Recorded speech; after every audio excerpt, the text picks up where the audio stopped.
guess looking at Auburn specifically, what I would imagine a lot stands out. But what's been the headline for you when you watch film? Yeah, they're a tremendous team.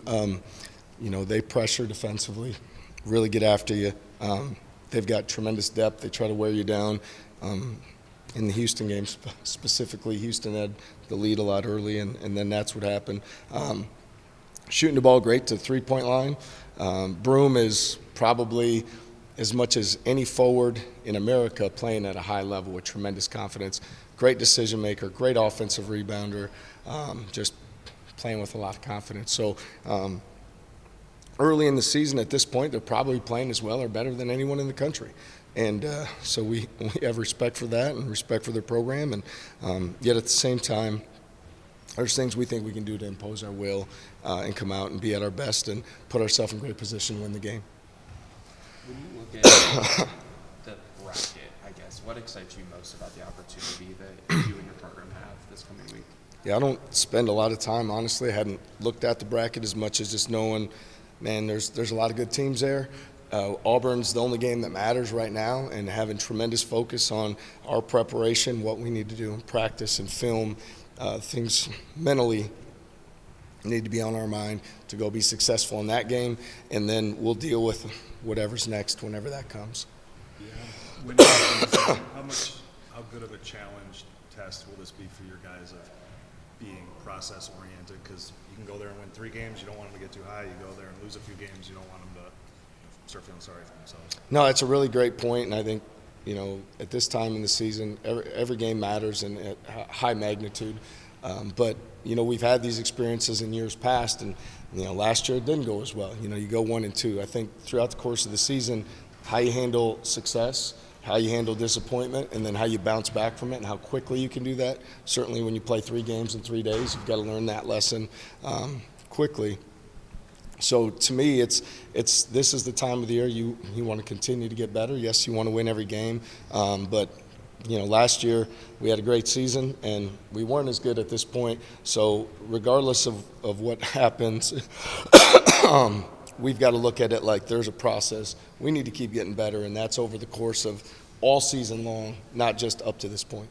I know it's for sure probably a business trip going out there for everybody, but how much of an opportunity is this to kind of bring guys together on cool experience and getting out there and just spending a week together? Yeah, those are great opportunities for our guys. I think they really enjoy investing in one another and having that time. And for many, they hadn't been to Hawaii ever, so having this experience is great. Certainly, as the weather gets colder here, it's good timing in order to have this trip and time to connect. So I'm sure at the pools, the beaches, we want them to enjoy that experience as well. But as you mentioned, we're going down there to win basketball games. We're going down there, to play on a big stage and to show where we're at as a program and how competitive we are. So that will be first and foremost at the top of our thought process.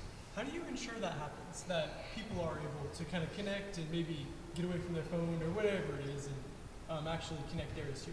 Well, we have, our schedule, I think, on a daily basis. What we put in front of the young men in our program when we're here or on the road is very structured, regimented, and disciplined. Yet we give them windows of time to be able to connect, whether it's with each other or family when they're down there. So it's about knowing when you have to have focus on the task at hand, and then when there's opportunity to have some of those experiences. And so our guys, they learn that every day by how we attack things starting in the summer and leading into the fall. So this won't be any different. There will be times we need to be highly focused for practice, for film, team meals, team meetings, those sort of things. And then there will be some of the time where they can mentally release a little bit and do some other things. You had mentioned that the Thanksgiving tournament didn't go how you guys wanted last season. How important is some of the returning experience on the floor and sort of knowing what it takes to gear up for a 3-game stretch like this? Yeah, and like I said, to me, it starts with the first game, just doing everything you can to put yourself in position to win.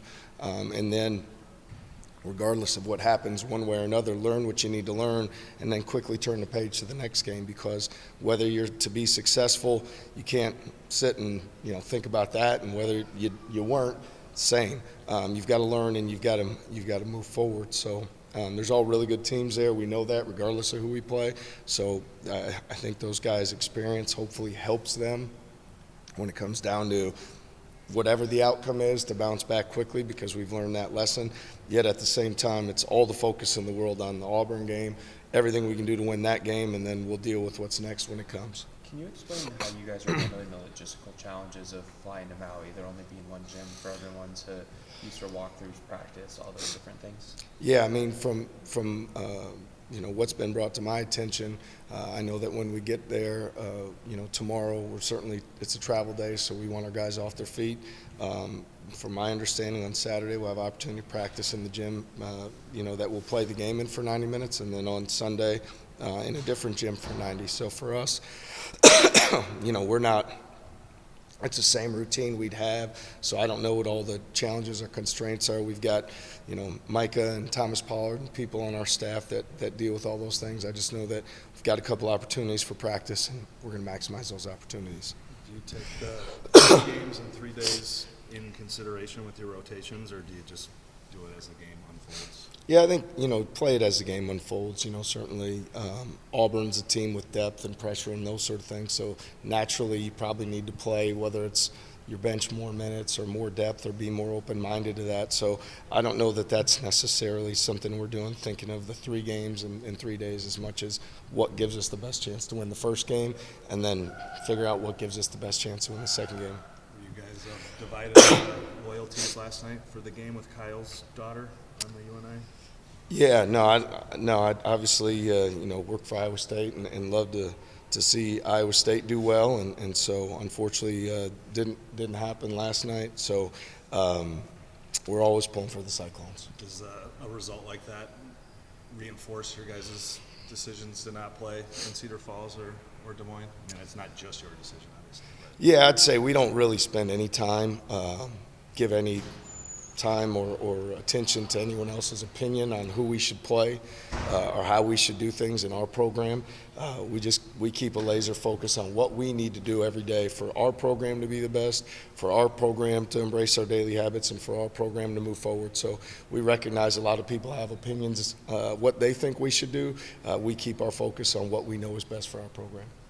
You had 3 games under your belt, but what are you most curious to learn about or see from your team as they navigate this gauntlet next week? Yeah, I mean, we're going to be challenged, with adversity and how do you handle adversity, whether that's in the possession over a stretch of time. Not to say in these first 3 games there weren't things we could do better, but certainly it's different when you're down, when the crowd's against you. Things aren't going your way, and we're going to have some of those moments. I look at those as positive opportunities for growth, for us to embrace adversity, for us to, get better from it and hit it head on. So it's going to come. There's a lot of really good teams, and we're playing somebody that's playing as well as anybody in the country right out of the box. So I'm excited to see us hit that head on. I'm excited to see us welcome that and be better as a result. 2 years ago, you guys went to a pretty prestigious event in Portland with PK. You guys are now going to Maui. What's it mean to you as the leader of the program to see the Iowa State crest involved with these top-tier Feast Week events? Yeah, no, it's great. I mean, certainly it's important for us that our program is recognized at the highest level nationally, and it's a huge testament to all those that have come before us that we have these opportunities in front of us to be able to play in, like you mentioned, the PK or Maui. So exciting for our university, for our fans, for everybody that's done so much to put us in this position, and we want to honor all those folks by playing at our very best.